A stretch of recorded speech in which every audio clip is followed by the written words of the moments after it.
గత సంవత్సర కాలంగా తెలుగుదేశం పార్టీలో జరుగుతున్న పరిణామాలు నన్ను తీవ్ర మనోవేదనకు గురి చేశాయి.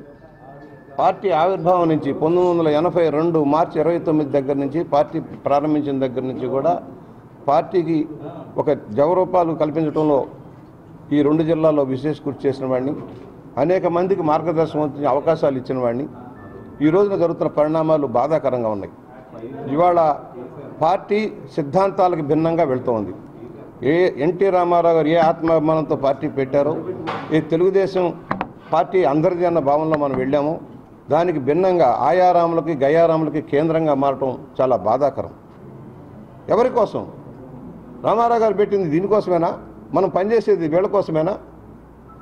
దయచేసి ఆలోచించమని ముఖ్యమంత్రి గారికి నేను కోరటం జరిగింది. దయచేసి నా వరకు నేను